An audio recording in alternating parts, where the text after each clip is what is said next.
Alors, l'astrologie est là pour nous préparer aux prochaines échéances sociales, pour moi.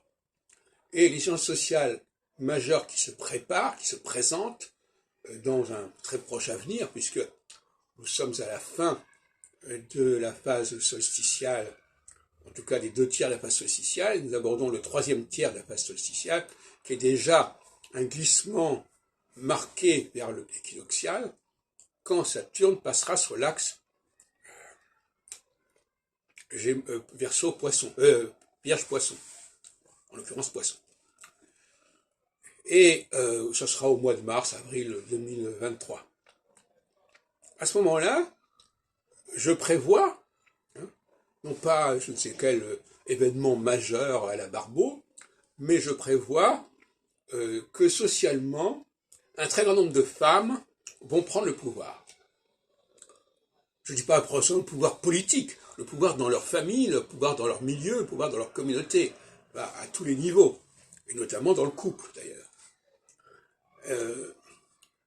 Elles vont prendre des initiatives, elles vont être à l'origine d'initiatives, elles vont être à l'origine de propositions, et les hommes seront plus ou moins en veilleuse, en tout cas ils seront plus ou moins observateurs, ils subiront les choses. Autrement dit, en phase équinoxiale, les femmes sont l'élément actif et les hommes les éléments passifs. En phase solsticiale, les femmes sont l'élément passif et les hommes les éléments actifs. Vous voyez bien à quel point, comme je dis dans une autre vidéo, la question masculin et féminin est absolument au cœur de tout. Quand l'astrologie doit être capable de nous parler du comportement des hommes et des femmes, et qui correspond à une alternance. Il y a un temps pour le temps, il y a un temps pour le féminin, il y a un temps pour le masculin.